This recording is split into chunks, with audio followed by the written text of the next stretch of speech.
신약성경 169쪽에 있는 요한복음 13장 21절에서 30절까지입니다. 제가 봉독하겠습니다. 예수께서 이 말씀을 하시고 심령이 괴로워 증언하여 이르시되 내가 진실로 진실로 너에게 이르노니 너희 중 하나가 나를 팔리라 하시니 제자들이 서로 보며 누구에게 대하여 말씀하시는지 의심하더라. 예수의 제자 중 하나 곧 그가 사랑하시는 자가 예수의 품에 의지하여 누웠는지라. 시몬 베드로가 머리짓을 하여 말하되 말씀하신 자가 누구인지 말하라 하니 그가 예수의 가슴에 그대로 의지하여 말하되 주여 누구니이까? 예수께서 대답하시되 내가 떡 한 조각을 적셔다 주는 자가 그니라 하시고 곧 한 조각을 적셔서 가룟 시몬의 아들 유다에게 주시니 조각을 받은 후 곧 사탄이 그 속에 들어간지라. 이에 예수께서 유다에게 이르시되 내가 하는 일을 속히 하라 하시니 이 말씀을 무슨 뜻으로 하셨는지 그 앉은 자 중에 아는 자가 없고 어떤 이들은 유다가 돈깨를 맡았으므로 명절에 우리가 쓸 물건을 사라 하시는지 혹은 가난한 자들에게 무엇을 주라 하시는 줄로 생각하더라. 유다가 그 조각을 받고 곧 나가니 밤이 이러라. 아멘.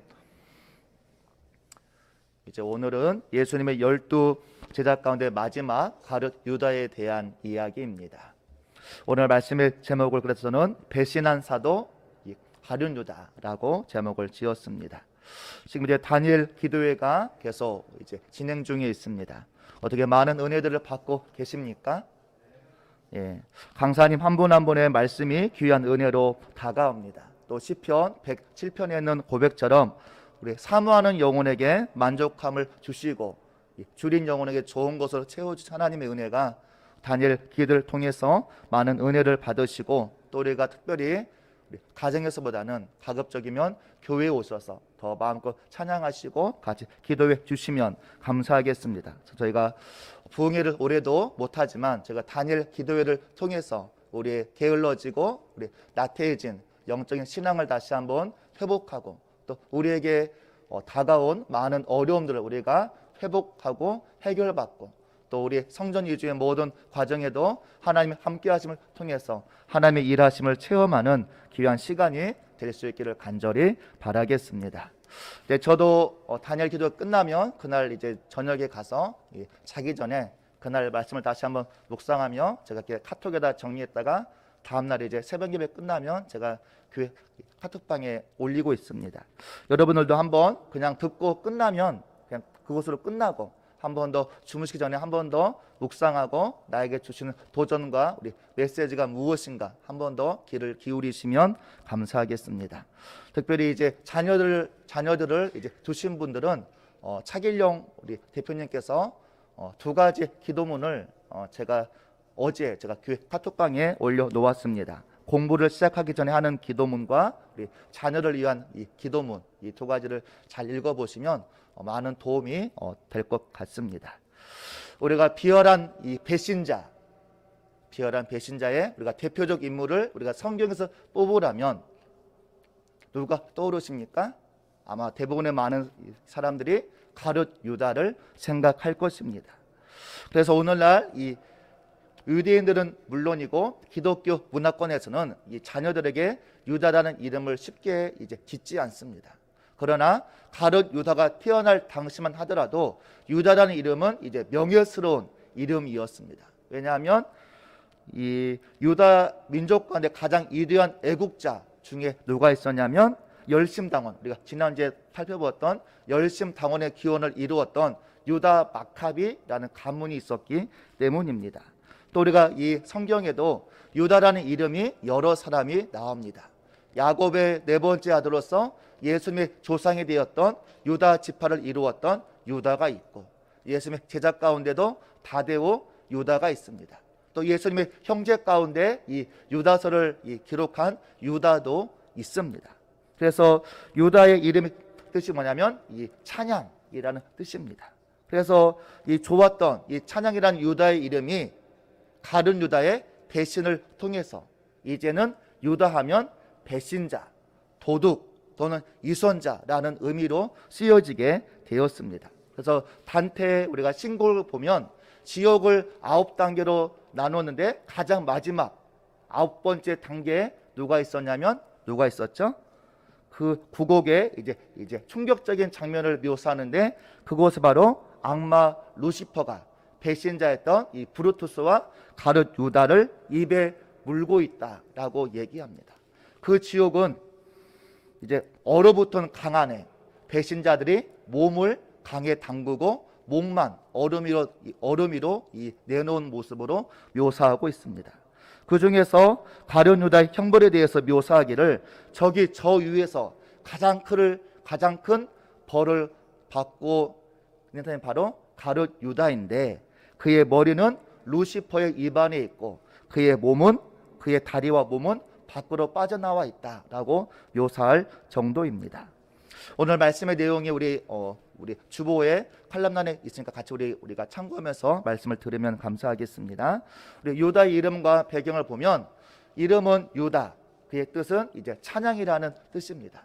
그의 출생지는 예수님의 12명의 제자 가운데 11명은 다 북쪽 갈릴리 출신이고 이 가룟 유다만 남쪽 유다, 헤브론 아래에 있는 가룟, 우리가 성경에는 여호수아서 15장 25절에 보면 그리옷이라는 이 지역이 나오는데 바로 그 그리옷이라는 지역의 출신입니다. 그의 아버지는 시몬이라고 나옵니다. 근데 이 성경에 유다가 많이 나오기 때문에 가룟 유다를 가리킬 때는 꼭 가룟 유다라고 앞에 이 지역의 이름을 붙이고 있습니다. 그 말은 가룟 유다와 다른 유다를 이제 구별하기 위해서입니다. 두 번째로 우리가 유다의 이 성품과 사역을 보면 왜 이름과도 못하는 가룟 유다는 과연 어떤 사람이었을까? 왜 저가 3년 동안 따라다니던 자기 스승을 팔았을까? 또 그는 마지막에 왜 베드로와 같이 회개하지 않고 자살을 택했을까? 왜 예수님은 가룟 유다가 자신을 배신할 줄 알면서도 그를 예수님의 12 제자로 불렀을까? 수많은 의심과 우리 수수께끼가 있지만 우리가 이 성경과 성경 학자들의 우리 내용을 바탕으로 우리 유다의 성품, 유다의 사역을 제가 3가지로 정리했습니다. 첫 번째로 유다의 성품은 저는 신뢰받던 사람이었습니다. 이해가 되시나요? 유다가 신뢰받던 사람이었나? 유다가 예수님과 함께 활동하면서 그 공동체에서 그가 맡았던 일이 무엇이었죠? 바로 회개였습니다. 세리 마태가 있음에도 불구하고 흔히 말하는 이 세무사였던 회계사였던 마태가 있음에도 불구하고 가룟 유다가 그 공동체의 회계를 맡을 정도로 인정받던 사람이었고 믿을 수 있는 사람이었다는 이야기입니다. 우리 한번 오늘 말씀 우리 21절과 22절을 같이 한번 읽어보겠습니다. 21절부터 자 시작. 예수께서 이 말씀을 하시고 심령이 괴로워 증언하여 이르시되 내가 진실로 진실로 너희에게 이르노니 너희 중 하나가 나를 팔리라 하시니 제자들이 서로 보며 누구에 대하여 말씀하시는지 의심하더라. 자, 예수님의 12명의 이 제자를 불러 모아놓고 너희 중 하나가 나를 팔리라라고 말씀하셨을 때 만약에 가룟 유다가 의심을 받아왔더라면 11명이 다 누구를 보았을까요? 가룟 유다를 보았을 겁니다. 그런데 어떻게 하고 있나요? 서로가 서로의 얼굴을 바라보며 누구인지 몰라서 서로를 의심하고 있다라고 얘기하고 있습니다. 즉 이때만 하더라도 가룟 유다가 신뢰받았던 그 공동체 안에서 신뢰받았던 사람인 것을 보여주는 부분 가운데 하나입니다. 두 번째로 가룟 유다는 이 재물의 물질의 욕심이 많았던 사람이었습니다. 이 성경은 결코 이 돈을 정죄하지 않습니다. 하지만 돈을 사랑하는 것을 정죄합니다. 돈 자체는 이 선도 아니고 악도 아니지만 내가 돈을 어떻게 사용하는가에 따라서 돈의 가치가 달라지는 것입니다. 물질은 우리 삶에 너무나도 필요하고 중요합니다. 그러나 내가 물질의 이 주인으로서 내가 물질을 다스리느냐 아니면 내가 물질의 노예가 되어서 물질의 종노릇 하느냐는 크게 달라지는 것입니다. 우리 한번 우리 말씀을 한 구절 보겠습니다. 우리 디모데전서 6장 7절입니다. 신약성경 342쪽에 있습니다. 342쪽에 있는 디모데전서 6장 7절입니다.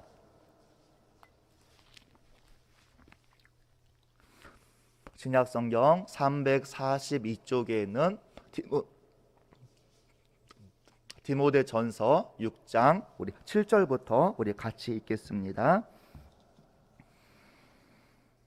자, 시작. 우리가 세상에 아무것도 가지고 온 것이 없음에 또한 아무것도 가지고 가지 못하리니 우리가 먹을 것과 입을 것이 있은즉 족한 줄로 알 것이니라.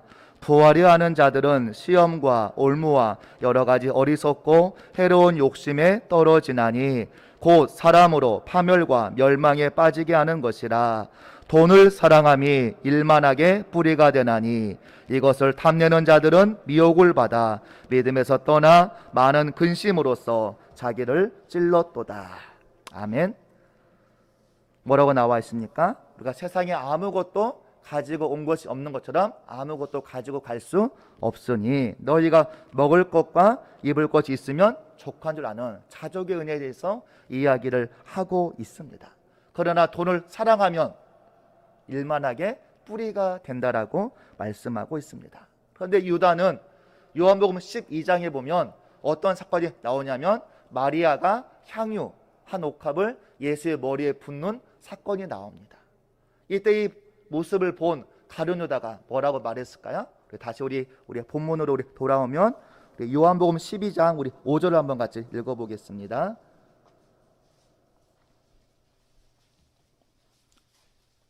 요한복음 12장 5절입니다.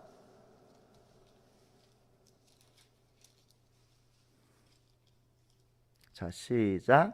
이 향유를 어찌하여 300데나리온에 팔아 가난한 자들에게 주지 아니하였느냐 하니 이렇게 말함은 가난한 자들을 생각함이 아니요 그는 도둑이라. 돈괴를 맞고 거기 넣는 것을 훔쳐감이러라. 저는 이 도적이라. 유다는 사실 이 교묘하게 자기 공동체의 돈을 횡령해서 자기 이익을 취했던 이 도둑이라고 평가하고 있는 것입니다. 돈을 받고 예수님을 팔 때도 마찬가지였습니다. 그가 예수님을 팔 때 그냥 갑자기 충동적으로 예수님을 판 것이 아니고 계획적인 행동이 그 안에 있었던 것입니다.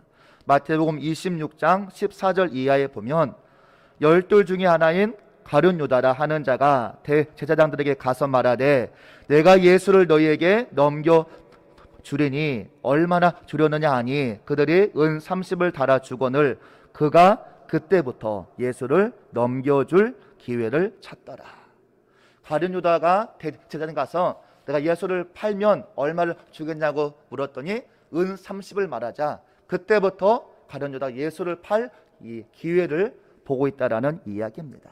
사탄은 기도하지 않는 자, 기도로 깨어있지 않는 자, 말씀에 순종하지 않는 자, 성령 충만하지 않는 자에게 언제든지 사탄의 마음을 집어넣고 있는 것입니다. 그래서 이 누가복음 22장 31절에 보면 예수님께서 베드로에게 말씀하시기를 베드로야 사탄이 밀 까부르듯 하려고 너에게 요구하니 내가 내 믿음이 떨어지지 않도록 내가 너를 위해서 기도한다 라고 말씀하고 있습니다. 즉 예수님이 베드로가 사탄의 유혹에 빠지지 않도록 내가 너를 위해서 기도하고 있다라고 말씀하고 있는 것입니다. 그래서 잠언 4장 23절에서는 모든 지킬 만한 것 중에 더욱 내 마음을 지키라. 생명의 근원이 이에서 남이니라. 더 너의 마음, 너의 생각을 내가 지키라라고 우리에게 말씀하고 있는 것입니다. 여러분의 마음이 하나님을 향하고 있는지, 내 마음이 물질을 향하고 세상을 향하고 있는지 내 마음을 한번 생각해 보시기 바랍니다. 이제 세 번째로 가룟 유다는 위선적인 사람이었습니다. 우리가 위선자 그러면 어떤 사람인가요? 속과 겉이 다르거나 말과 행동이 이제 다른 사람이라고 말합니다. 그리고 마리아가 향유 옥합을 부었을 때 가룟 유다가 뭐라고 말했죠? 이 귀한 것을 왜 팔아서 가난한 자들에게 주지 않았냐고 얘기했지만 그의 속마음은 무엇이었나요? 이것을 내가 가져갈 수 있었는데 내가 가져가지 못한 것에 대한 안타까운 마음 때문에 그렇게 이야기를 했던 사람이었습니다. 또 마태복음 26장 25절에 보면 우리가 똑같은 이 본문의 말씀인데 거기에서도 너희 중 하나가 나를 팔리라 라고 말했을 때 가룟 유다가 예수님 가서 예수님 접니까? 라고 말하고 있습니다. 얼마나 뻔뻔하고 가식적이고 이손적인 사람입니까? 누가복음 22장 47절 이하에 보면 겟세마네 동산에서 기도하신 후에 예수를 잡으려 오는 이 사람들과 유다가 군호를 짜 맞추고, 여기서 말하는 이 군호는 암호, 서로 암호를 짜 맞추고 내가 입 맞추는 자가 예수니 그를 잡으라고 말합니다. 가룟 유다의 입 맞춤이 이 사랑의 입 맞춤이 아니고 뭐라고 그러죠? 배신의 키스, 배반의 키스라고 말하는 것이 거기에서 유래되고 있는 것이었습니다. 즉 가룟 유다는 신뢰받는 사람이었지만 물질의 욕심에 많았던 사람이었고 이선적인 사람이었습니다. 그럼 왜 가룟 유다가 예수님을 배반했을까요? 유다도 처음에는 다른 제자들과 마찬가지로 예수님의 교훈에 감동받고 예수님의 능력에 저가 탐복했던 사람이었습니다. 당시 유대인들이 이 정치적으로 로마에서 해방시켜줄 메시아를 구했듯이 아마 가룟 유다도 그런 마음으로 이 예수님을 따라왔던 것 같습니다. 최근에 가룟 유다에 대한 많은 글들이 나오는데 일부 사람들이 가룟 유다를 이렇게 좋게 미화시키고 있는 것을 보게 됩니다. 어떤 사람들은 가룟 유다가 비운의 애국자라고 미화시킵니다.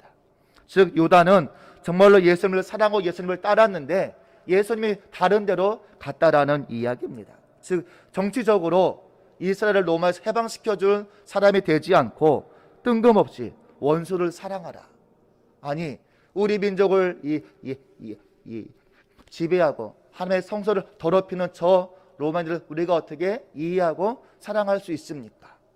그런데 예수는 인류를 구원한다고 십자가로 가서 죽겠다고 하니까 가룟 유다가 예수를 따랐던 자기의 모든 꿈과 계획이 무산되자 결국 저가 절망감에 빠져서 예수를 팔고 스스로 자살할 수밖에 없었다라고 가룟 유다를 미화시키기도 합니다. 또 어떤 사람들은 가룟 유다는 불쌍하게도 하나님의 예정에 이미 저가 배신자로 택함을 받은 사람이다. 가룟 유다는 이 숙명론적인 희생자라고 미화를 시키기도 합니다. 그러나 우리가 반드시 명심할 것은 유다의 배신은 결코 정당화될 수 없는 것입니다. 왜냐하면 유다는 자신의 악한 의지와 생각에 따라 자기가 선택해서 예수님을 팔았던 것입니다. 하나님은 어떤 사람도 이 저주의 대상으로 삼아 놓지는 않으십니다. 우리 모두에게 우리가 스스로 택할 수 있는 자유의지를 우리에게 허락하셨기 때문입니다. 그러기 어느 누구도 자신의 죄악에 대해서 변명할 수가 없는 것입니다. 이 사탄이 유다로 하여금 예수님을 팔도라는 과정을 보면 몇 가지 단계가 있습니다. 이 말은 사탄은 우리에게 이 전략을 가지고 우리를 유혹한다는 것입니다. 에베소서 6장 11절에 보면 마귀의 관계를 능히 대적하기 위하여 하나님의 전신갑주를 입으라 라고 말하고 있습니다. 여기서 마귀의 관계, 이 관계가 바로 계획들 또는 전략들이라는 의미입니다. 사탄은 탁월한 계획과 탁월한 전략을 가지고 우리에게 다가온다는 이야기입니다. 우리가 가룟 유다를 한번 보면 우리 요한복음 우리 13장 우리 2절을 같이 한번 읽어보겠습니다. 13장 2절입니다. 자, 시작. 마귀가 벌써 시몬의 아들 가룟 유다의 마음에 예수를 팔려는 생각을 넣었더라. 사탄은 제일 먼저 생각을 우리에게 집어넣는 것입니다. 예수를 한번 팔아볼까? 이것을 보면 우리 안에 일어나고 있는, 내 안에 일어나고 있는 우리가 부정적인 생각들, 안 좋은 생각들, 시기하는, 우리가 질투하는 그런 마음들을 우리가 잘 관리해야 하는 것입니다. 즉 내가 가진 생각 가운데, 내가 가진 이 계획 가운데 사탄의 전략이 그 안에 들어갈 수 있다라는 이야기입니다. 특히 내 안에 하나님이 기뻐하지 않는 생각, 마음, 계획들이 있다면 더욱 우리가 주의해야 하는 것입니다. 생각을 집어넣은 마귀가 그 다음에는 어떻게 할까요? 우리 13장 우리 27절 같이 한번 읽어보겠습니다. 27절 우리 앞부분만 같이 읽어보겠습니다. 자, 시작. 조각을 받은 후 곧 사탄이 그 속에 들어간지라. 생각을 주입한 사탄이 그 다음에는 아예 유다 안으로 들어가고 있다라고 말하고 있습니다. 얼마나 무서운 말씀입니까? 예수님의 유다가 회개할 수 있는 기회를 몇 번 주었음에도 불구하고 유다가 회개하지 않고 거부하자 결국 사탄이 그 안에 유다 안으로 들어가고 있는 것입니다. 그러게 우리도 늘 내 마음속에 내 이 계획 속에 건강하지 못하고 안 좋은 생각들, 하나님의 뜻에 반하는 생각들이 있다면 우리가 더욱 그것들을 철저하게 관리하고 물리쳐야 하는 것입니다. 유다의 우리가 죽음을 살펴보면 유다는 예수님을 팔아도 아무런 마음의 양심의 가책이 없을 줄 알았는데 막상 예수님을 파니까 마음의 양심에 이 정죄가 일어납니다. 그래서 마태복음 27장 3절에 보면 스스로 뉘우쳐서 은 30을 다시 대제사장들에게 갖다가 줍니다. 그 말은 곧 유다가 후회는 했지만 그 다음에 뭐가 없을까요? 회개가 없었습니다. 그리고 그 돈으로 오히려 성소에 갖다 놓고 스스로 자살하고 맙니다. 그런데 이 사도행전 1장 18절에 보면 유다가 배가 터져서 죽었다라고 나옵니다. 그러면 목매어 죽은 것이 맞는지 배가 터져 이제 죽은 것이 맞는지 성경 학자들은 어떻게 얘기하냐면 가룟 유다가 바위 위에 있는 나무에 목을 매달아서 저가 죽었는데 나무 가지가 부러지거나 아니면 줄이 끊어져서 바위에 떨어짐을 통해서 배가 터져서 저가 죽었다라고 얘기합니다. 비참한 유다의 최후의 모습을 보여주고 있습니다. 유다의 삶 가운데 성경 학자들은 적어도 저에게 3번 이상의 기회가 있었다라고 말합니다. 이제 첫 번째로는 오늘 본문처럼 우리 중 하나가 나를 팔리라 하면서 떡 조각을 이제 주는 자가 나를 팔리라면서 떡 조각을 가룟 유다에게 직접 이제 주었습니다. 그러면 예수님이 가룟 유다라고 말은 하지 않았지만 거기는 다 모두가 가룟 유다인 것을 알게 되었습니다. 그러면 그때 유다가 자기의 마음을 한 번 더 회개할 수 있는 기회가 있었습니다. 이제 두 번째로는 이 겟세마네 동산에서 기도를 다 마친 다음에 가룟 유다가 예수에게 이제 입맞춤하려고 다가옵니다. 이때 예수님이 가룟 유다에게 이제 누가복음 22장에 보면 내가 입맞춤으로 나를 배반하려느냐라고 말합니다. 그때 한 번 더 유다가 회개할 수 있는 기회가 있었습니다. 또 마태복음 27장에 보면 스스로 뉘우쳐서 은 30을 대제사장에게 갖다 주러 갔습니다. 또 갖다 주었습니다. 돈만 갖다 줄 것이 아니고 자기 잘못된 생각을 어떻게 해야 했을까요? 하나님께 회개했어야 하는 것입니다. 만약 그때 가룟 유다가 회개했다면 아마 예수님의 보혈로 죄 용서받고 새로운 사람이 되었을 것입니다. 우리가 이 베드로나 가룟 유다나 예수의 입장에서는 큰 죄를 지었습니다. 유다는 예수를 팔았고 베드로는 예수님을 부인하고 저주했습니다. 그러나 두 사람의 차이점은 이제 무엇인가요? 베드로는 철저하게 통곡하며 회개했지만 가룟 유다는 후회로 끝남을 통해서 결국 저가 구원받지 못하는 최후를 맞이하고 있는 것입니다. 우리가 이 가룟 유다를 통한 영적인 교훈 우리가 4가지를 알아보고 말씀을 마치고자 합니다. 첫 번째로 가룟 유다는 제게 특권이 있었는데 이 특권을 은혜로 승화시키지 못하고 있는 것입니다. 예수님 공동체 안에 회개를 맡을 정도로 신뢰를 받았던 사람이었습니다. 예수님을 가장 가까이서 모실 수 있는 사람이었습니다. 이 큰 특권이 저에게 은혜가 되지 못하고 우리 예수님을 배신하고 팔아 넘기는 악용하는 사건으로 나아가고 있는 것입니다. 두 번째로는 이 자신에게 솔직하지 못한 것이 비극을 가져오게 됩니다. 우리는 늘 하나님 앞에서 우리의 믿음을 솔직하게 고백해야 합니다. 유다는 겉으로는 저가 신실한 척, 믿음이 좋은 척, 하나님을 잘 믿는 척, 회개를 잘 감당하는 것처럼 보였을지 모르나 우리의 마음을 살피고 우리의 모든 것을 아시는 하나님께서는 가룟 유다에게 뭐라고 말합니까? 사실 그는 도적이다 라고 평가하고 있는 것입니다. 유다는 자신의 마음속에 있었던 이 죄악된 마음들, 유혹된 마음들을 제가 나누지 못하고 같이 교제하면서 이 기도 부탁을 하지 못하고 있었던 것입니다. 우리에게 사탄의 유혹들이 다가올 때마다 우리가 서로 이 기도 부탁하고 우리가 같이 교제하며 나를 위해서 이 기도해달라고 했다라면 유다가 어떻게 되었을까? 우리도 마찬가지입니다. 나의 고민과 나의 어려움을 우리가 나눌 수 있는 이 공동체가 있다는 것, 얼마나 행복한 일인지 모릅니다. 우리 공동체 안에 서로의 아픔과 고통을 나눌 때 뒤에서 웃고 비웃고 무시하는 것이 아니라 그 말을 들은 나에게는 내가 그 사람에 있을 때 우리가 위로하고 격려하고 내가 기도할 책임이 있다는 것을 깨닫고 나아갈 때 그 공동체 안에 하나님의 치유와 회복의 은혜가 임하는 것입니다.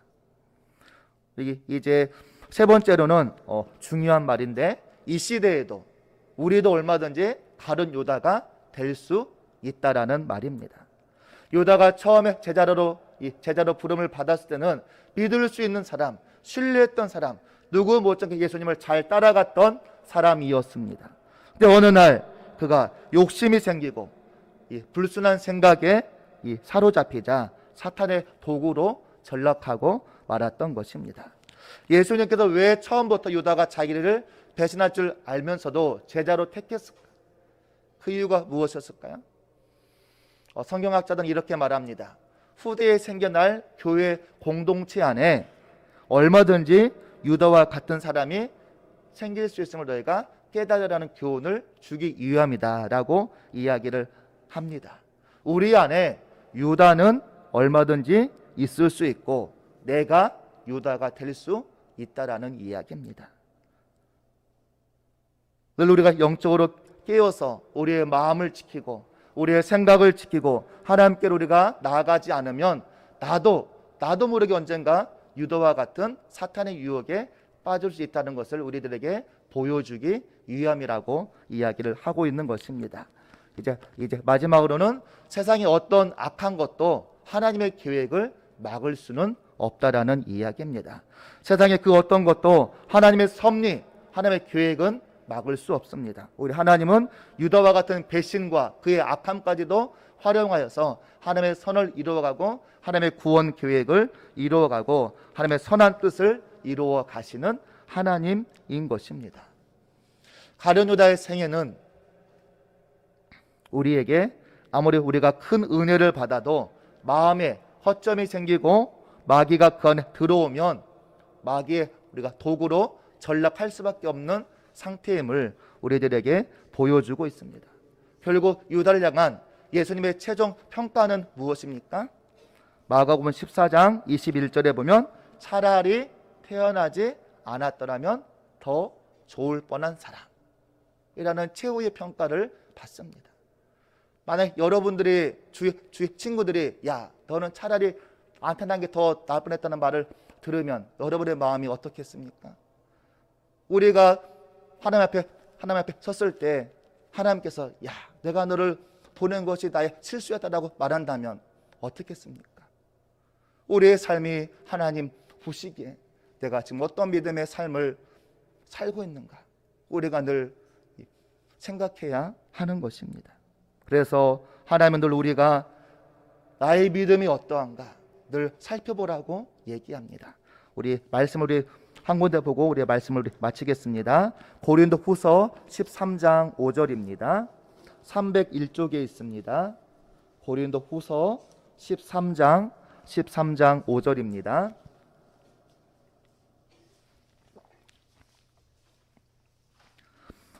(301쪽에는) 고린도 후서 13장 5절 우리 같이 우리 앞부분만 같이 읽겠습니다. 자, 시작. 너희는 믿음 안에 있는가? 너희 자신을 시험하고 너희 자신을 확증하라. 여기 이 확증하라는 말을 이제 세번역 성경은 이 검증하라라고 말씀하고 있습니다. 내 믿음이 내가 늘 믿음 안에 있는가, 내 자신을 날마다 시험하고 검증하고 확증하라는 이야기입니다. 여러분의 신앙이 하나님 보시기에 믿음 안에 있는지 날마다 나의 신앙을 시험하고 점검하고 확증해야 할 것입니다. 우리가 코로나라는 우리가 좋은 이제 핑계거리로 너무나도 예배에 우리가 불성실하게 또 우리가 믿음 생활에 게을러워지는 않았는가? 우리가 다시 한번 하나님께 회개하고 이제 다시 우리가 예배의 자리를 회복하고 우리가 기도의 자리를 회복하고 다시 우리가 믿음의 자리로 나아갈 수 있는 우리 모든 믿음의 이 성도들이 다 될 수 있기를 간절히 바라겠습니다. 우리는 다 연약합니다. 나는 평생 가룟 유다가 되지 않는다라는 장담을 할 수 있을까요? 할 수 없습니다. 마귀는 매 순간순간 뛰어난 전략과 계획으로 우리를 유혹하기 위해서 고민하고, 흔히 말하는 마귀는 24시간 이 불철주야 일하고 있는데 우리는 영적으로 깨어있지 못하면 나도 모르게 가룟 유다처럼 사탄의 도구로 전락할 수 있음을 기억하시고 늘 영적으로 깨어서 우리의 생각과 우리의 마음을 지킴으로 하나님 보시기에 부끄럽지 않은 믿음의 삶을 살아가고 우리가 감당해야 될 귀한 사명을 온전히 감당할 수 있는 우리 모든 믿음의 성도들이 다 될 수 있기를 간절히 바라겠습니다.